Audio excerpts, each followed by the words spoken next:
এইটো এটা কন্দুৰ বা নতুন ঘৰতো হৈছে, ইয়াত ডিজাইন দিয়া হৈছিলে।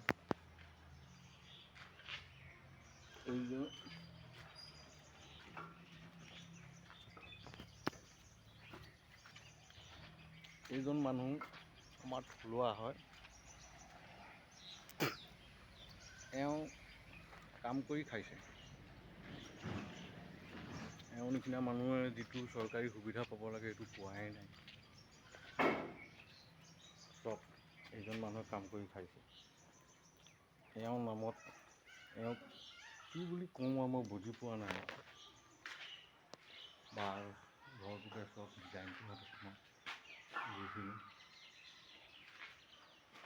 এইফালে ফাৰ্ষ্ট চিৰিটো উঠিছে।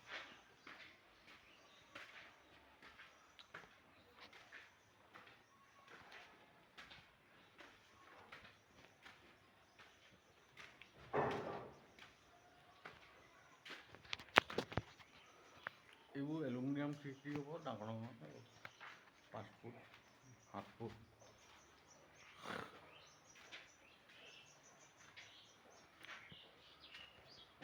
ঘৰটো সম্পূৰ্ণ হোৱা নাই।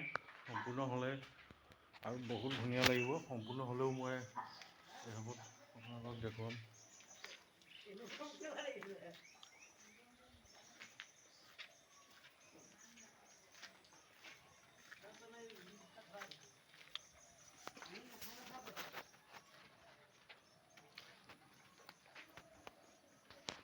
এতিয়া মই থুলমূলকৈ দেখাইছোঁ।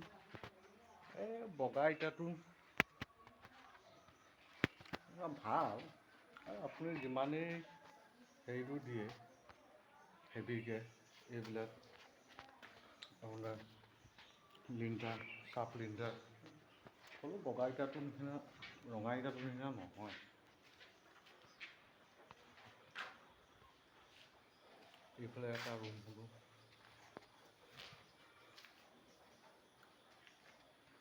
ইয়াৰ আগৰ যিটো ভিডিঅ'ত দিছিলোঁ ঘৰ, সেইটোতো চব ব্লক ইটাৰে বনোৱা, হ'লেও অলপ অলপ কেৰেক নেট দিবলগীয়া হয় মাজে মাজে। কিন্তু ৰঙা ইটাটোত সেইটো নহয়। এইটো বাথৰুম হ'ব, এইটো কিটচেন হ'ব, এইটো ড্ৰয়িং ডাইনিং হ'ব।